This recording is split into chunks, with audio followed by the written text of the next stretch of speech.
What up, y'all? Back again. All right, so I wanted to talk to you today about why the narcissist comes to you is because they start to see you as a target, right? But what makes them see you as a target is a lot of times, like for instance, if you're at work or you're at school, or you're at church or you're at wherever, you're going to see that the narcissist is going to be all over the place, right? And then they're going to start to catch on when part of the ways that they test you to get you targeted is they're going to pick up on things like when somebody needs help, okay? You know, if you think about it, the narcissist is like a princess, or for the ladies, it's like, they think they're a prince, man, like they can't do anything by themselves, right? Because if they're you gotta understand, like, if the narcissist is, you remember I told you, when they can only go on the vibration scale from shame to pride, which means that the bottom level of the vibration chart starts at shame and it's at like a 20, but it goes to like 1,000. 1,000 is like amazing living, right? You're like the perfect, awesome human being. So, but they start out at a 20 every day. They start out in shame every day.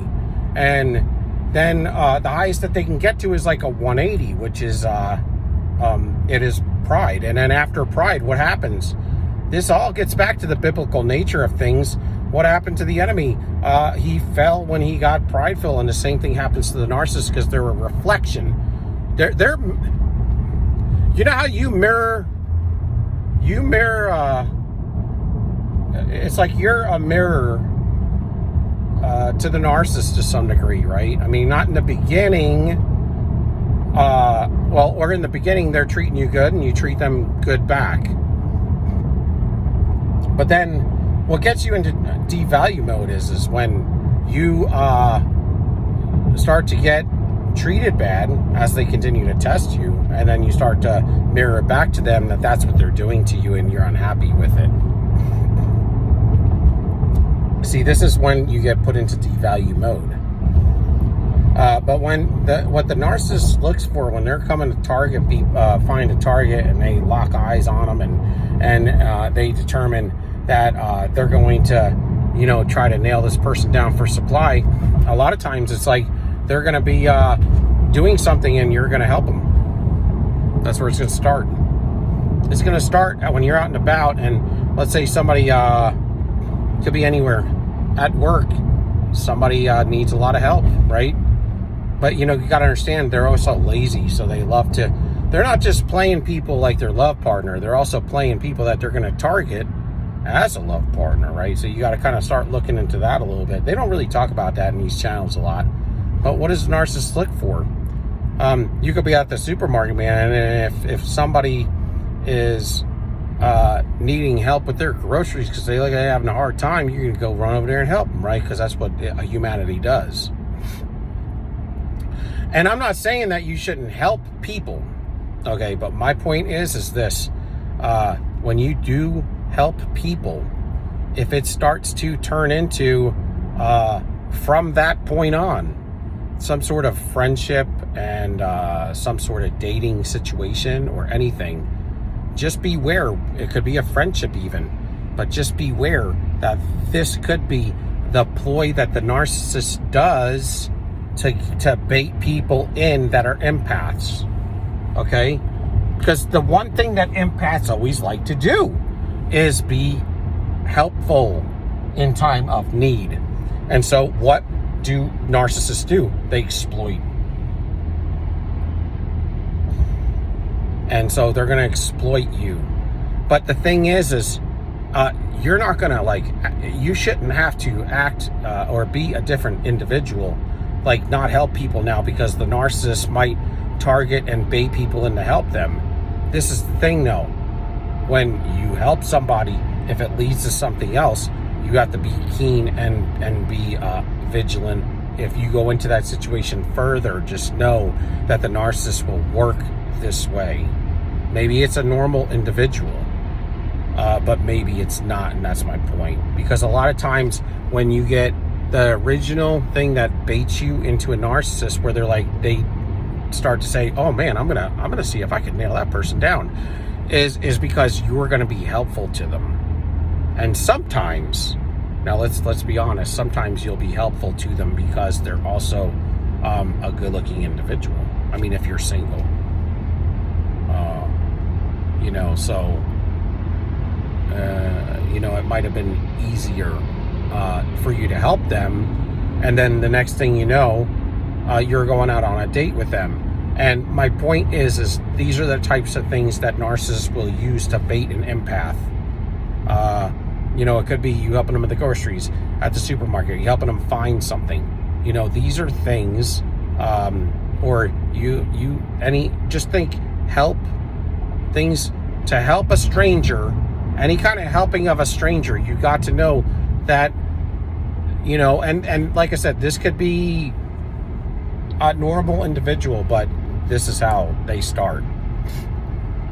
But also, after that, when you meet the narcissist, then, this is the thing. The narcissist is aligned with evil, okay? But when they are doing these things, you got to understand, they are, when I say that they're evil, yes. And when I say they planned all of this, they plan to target, they do plan to target. But I don't know how much that they know always what they're doing. Sometimes this is the thing.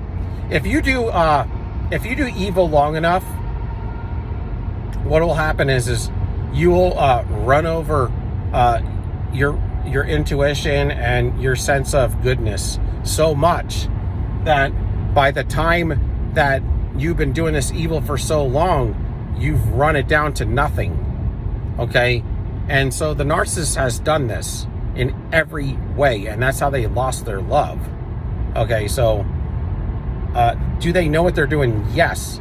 But my point is they've been going through the motions of doing this evil for so long. It has become their second nature, just like it is our second nature to help an individual if they need help. Okay, my point is the narcissist is always doing evil continually, is what it seems, at least when you get to a certain age. And is there hope for them? I don't know. Past a certain age, I would say I don't know. But that's not my point. My point is we want to avoid these at all costs. And if you have family members that are narcissists, well, then you have to be vigilant to keep your space if you do want to help them. Because there's no answer to helping one of them. There's no information on it. And it doesn't seem that way after a certain point in time, like of age, like 18.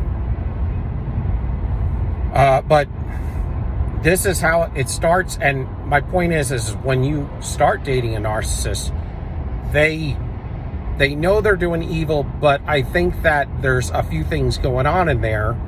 They're going through the motions, and through the excitement and stuff, they actually get into it. In some of these behaviors would start out somewhat naturally, okay? And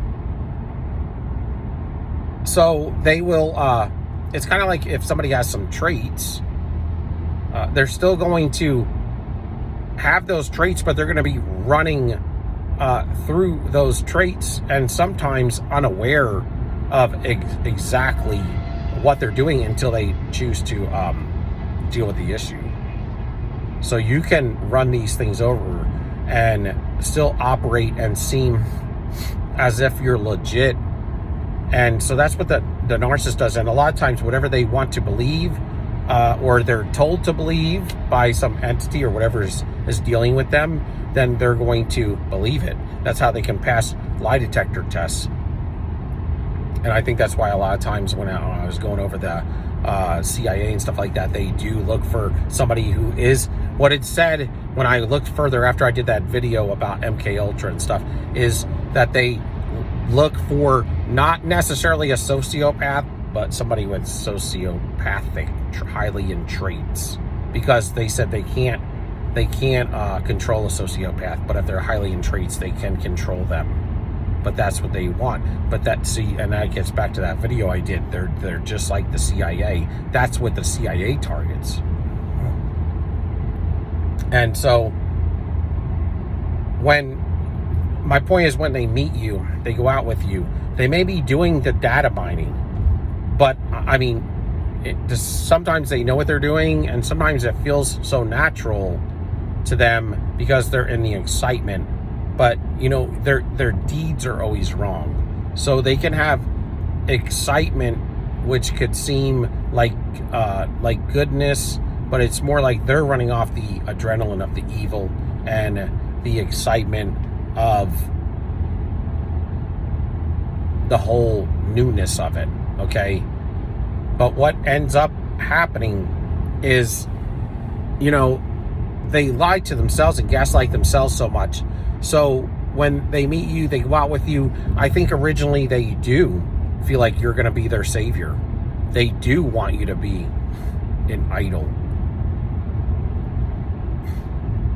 But they also, whether it's conscious or unconscious, they targeted you. They knew, like, hey, you're the one that's fitting for them. Sometimes I feel like they're empty seaters, to where they're doing these things and they're unconscious of it. And sometimes I think that they are conscious of it, but they kind of vacillate between the both. And I think that's why sometimes we have the rumination, because we are trying to be double-minded. And, you know, just like it says in the word, you know, a double-minded man is unstable in all his ways. You can't function where you can have two thoughts about one person that are opposing each other. Okay, it's impossible for your mind to think like that. You can't be a good and a bad person all at the same time to an individual. You can't be a truth teller and a liar at the same time.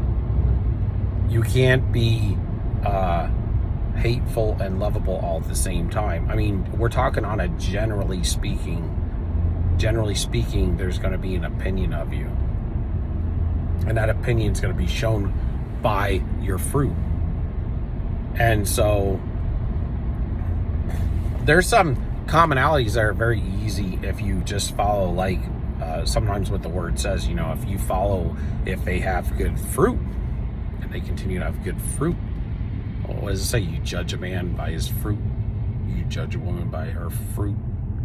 I mean, if you're with somebody and you take it slow and you don't see good fruits, then you know, and you start to see that they are evil to the bone, then you're going to know they're evil to the bone. But when they meet you, they're caught up in the excitement of it. And I think they do think you're going to be a savior. Maybe they do think that you're going to be perfect. I don't think that all of this is an unconscious, is just as a conscious evil setting you up to kill you thought. I mean, let's go down the road of this. They meet you through you helping them, right? You help them get their groceries in their car, they drop something.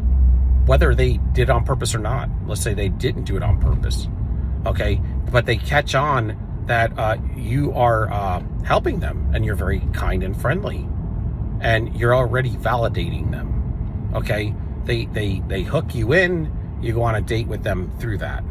You end up going on a date with them. You know, you guys were, you know, talking at the car, you guys switch numbers, you end up going on a date. They may not even know that they're gonna like hijack you at that point. They may kind of, to some degree, look at it like humanity's state would. I mean, in that excitement, okay? But you know that they have several supplies in the background. So they meet you, you are their perfect you're becoming right away, because they get remember we say they fall in love quick, but what they do is they misinterpret what love is. Love to them is like power and control and validation and acquisition of traits, and it is affirmations and fawning and finances. So they, you guys switch numbers, they see you get into a Benz, you go home, and then you guys start talking. She already knows you got a decent, something decent going on, probably, if you're dressed nice and you got a Benz, a Beamer or Benz or something. Okay, so, but this doesn't right away tell them, oh, I'm going to use them as supply. They're probably thinking this: I'm going to break up with the guys I'm dating now as soon as I get this person and spend a little time with them. I'm going to spend a little time with them, and then I'm going to break it off with these guys, and I'm going to be honest with this individual. Okay, I could see the narcissist looking and thinking like this. This is probably their thinking. And so to them, they can rationalize that as being they see it as being legit, because they would just call you a friend right now, and then until they get you hooked and you are convinced that you would want to date them full on, then then they're telling themselves, well, that's when I'm going to let everybody else go, and I'm going to be legit with this individual. But then what happens is and they probably think that they're going to be able to acquire your traits, but they're probably thinking, well, I'm going to be able to share those traits with them.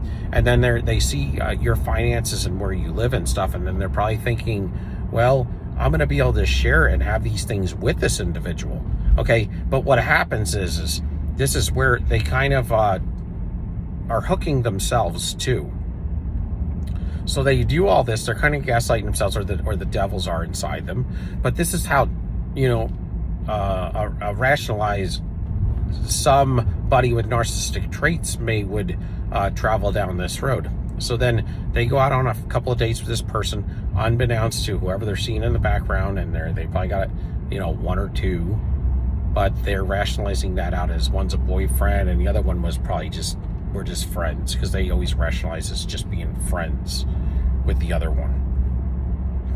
Then you're still considered a friend, and then when you get hooked real good, then they devalue the other person and step back from the other person, and they're love bombing you, which makes them feel like they're being legit, because they're devaluing that person, so they're breaking it off. This is what they feel like, right? They're breaking it off. I'm doing what I'm supposed to do, and I'm gonna keep this covered up, and then I'm gonna jump onto this new person. But they're not calling it supply. It's just, I got a new boyfriend, or the woman, I got a new girlfriend. I got a new girl. Guy would be like, a guy narcissist would be like, I got a new girlfriend. Switch it if you're a female. And then what happens is then they're devaluing that other person. They feel like they're breaking it off, and then they're love bombing you. But then when that other person is been either walked away or been devalued to the point to where they just are broke up with, then they latch onto you completely. The problem is then, the data mining may be just something that they just want to know all about you. Because why?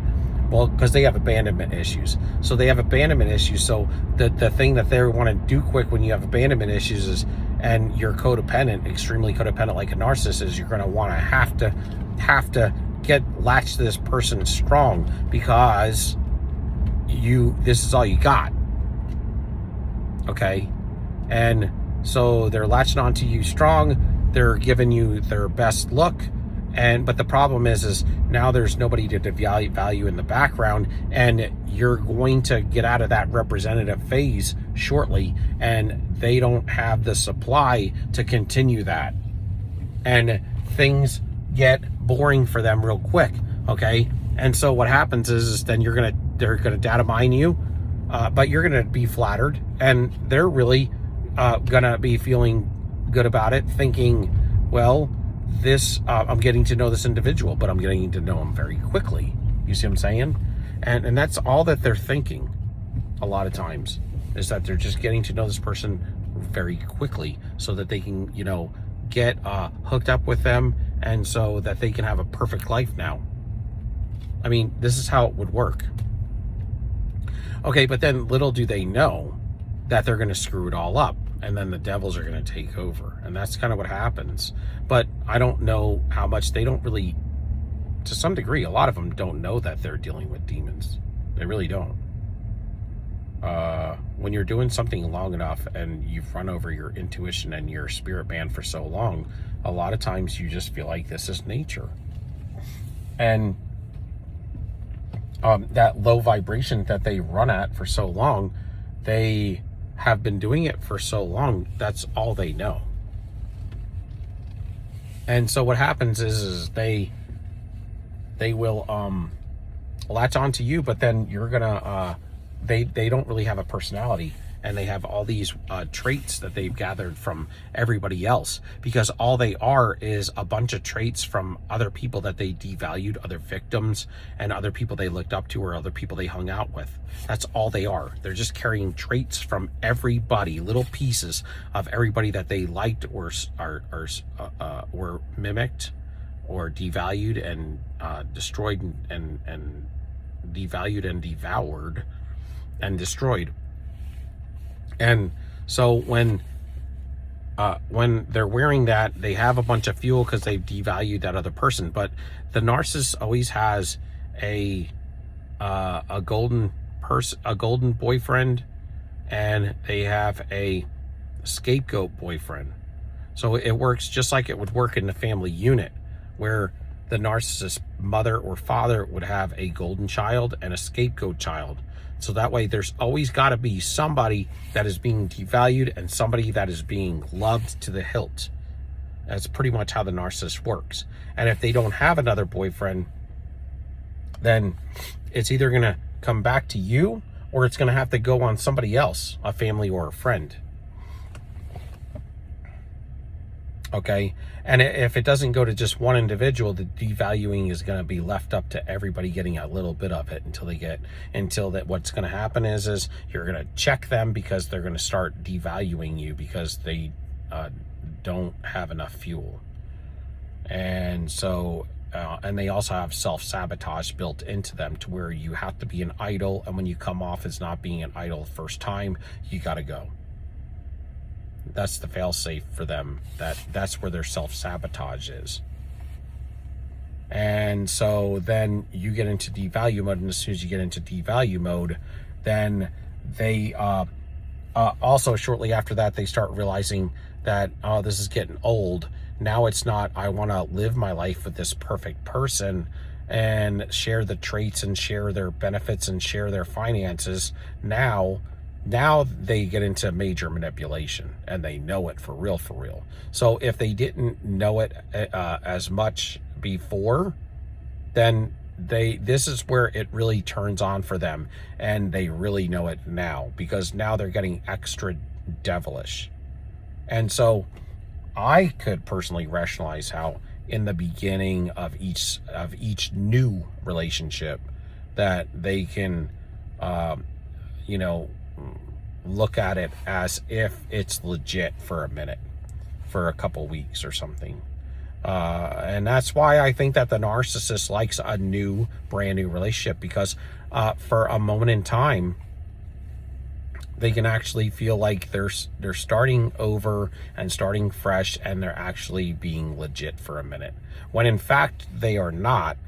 They are just gaslighting themselves. And what ends up happening is now they start to copy your traits, they start to copy your mannerisms, they start to mimic you when you're not around, okay? And they start to learn as much as they can about you, because you're in devalue mode. So now they're going to start affecting your self-esteem and telling you all the good things about you that now they're no good, and they're going to be taking them from you. And as your sin soul energy gets thrown onto you, they're going to start projecting. They're going to start either calling up that supply they had devalued to get you, or if their harem's big enough, they'll move to a third piece and let that other one recover for a while. And so what they're going to do is now they're going to be devaluing you, grabbing all your traits. They're grabbing your traits, and by, like I said, a lot of times they're in this animalistic nature a lot of times, and that's why that when they're looking at you and staring at you, of course there's the devils in them, but they're viewing you, even if it's their entity, let's say the narcissist, but the devils are, we don't know exactly how the devils operate in them, right? Completely, but they're probably chained up in there to some degree. But of course, they don't have the control over themselves. They just have some control, very little though. And so when they're fueled up, a lot of times they're probably taking the back seat though, and the demons start to take over. But this is how it kind of looks like. And what they do is they will just devalue you, and that's when they start to destroy you. They start to treat you bad, and all of your good traits become devalued now as they take them and steal them from you. When they project onto you and they switch energy with you, in a lot of ways, this is where they're actually gathering your traits through your energy. Because if they're wearing your energy, then they know how to move like you. They know how to operate like you because they're wearing your fuel, your energy, your essence. A lot of people say, even therapists would say, it's almost like they're taking pieces of your soul energy. And they do. They're drying you out. They're stripping you of your energy. But that energy is what your traits are about. And they're throwing, what they're doing is they're throwing their traits on you. And that's why a lot of times you have accepted their sin. To some degree, they're throwing their mannerisms, their traits, and what comes with that is parts of their evil spirit. And you have to burn it off. But when you're burning it off, basically letting it come off of you, a lot of times unbeknownst to you, because you wouldn't do this if you knew what's going on, you would gray rock them. But until you figure all this out, what you're doing is you're wearing their traits, and that's why you feel like them. And that's why a lot of times the empath will walk away after you broke up with them. They broke up with you, and you're asking if you're the narcissist because you're starting to act like one. But what you're doing is you're looking like them. You're wearing their traits, and they're wearing yours. And to some degree, I think that's why when they talk about like the female narcissist is a lot of times a masculine and is a masculine related narcissist, and the male narcissist can be somewhat effeminate narcissist when they are not to be rude, but it's like when they are being assessed, so to speak, from the outside, from a legit individual or whatever, that's not clouded up like we are. That when you come at us and you view it from far away, you'll find that the female narcissist is somewhat masculine and the male narcissist is somewhat effeminate. Because I personally think it's because the female narcissist, they're stealing traits and acquisition of gifts from their male partner, and the male partner is always stealing traits from the female empathic partner. And when you steal and acquiring traits and mannerisms and things like that, what comes with that? Well, you're getting it from the opposite sex. And so when you're getting it from the opposite sex, you're going to kind of operate a little bit like them. So that's where you get the portrayal of the effeminate male narcissist and the masculine female narcissist. Because they're like, the female narcissist is going to be wearing male traits, and the male narcissist is going to be wearing female traits. Interesting. And this is just my opinion. I am not a therapist. I'm not a clinician. So this is solely my opinion on this. But this is kind of the way I believe things work. But then when you're in devalue mode and discard phase, then of course they're out there ready to monkey branch, which is jump to a new person. And, again, they don't love, so they're just latching on, linking up. And I don't think that they know sometimes that they are doing this projection type stuff. This is, what is it, a devil or a demon do is they completely control you, and a lot of times unbeknownst to you. There's a lot of people that are demon possessed that just don't know it. They really don't. There's a lot of people that are demon possessed that think they're saved Christians. And I've heard a lot of stories about this. And that's why there's some deliverance pastors that believe that you can be, and they deliver. So they have the God's power. But they believe that you can have a demon and God's salvation in you at the same time. Of course, in my humble opinion, no way. You can't have utter darkness and light together in the same place. And if God's going to protect you, he's going to protect you. He's not going to allow. You can't have two kingdoms housed in the same body, in my opinion. They can come at you, but they can't come in you. But some deliverance pastors believe this. And the other deliverance pastors will tell you this. Well, they just thought they were saved and they weren't. And that's the opinion that I hold. But listen, though, these are individuals that they really truly thought they were saved and they were actually demon possessed.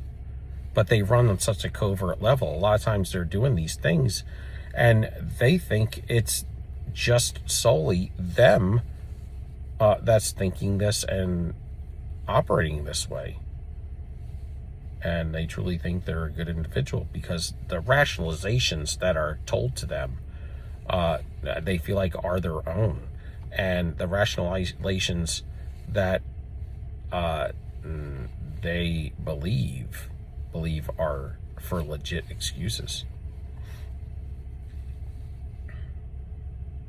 Twisted. But anyway, if you're out there, give me a like, thumbs up, and a subscription, y'all. I love y'all. Peace. We out until next time. Sold you up.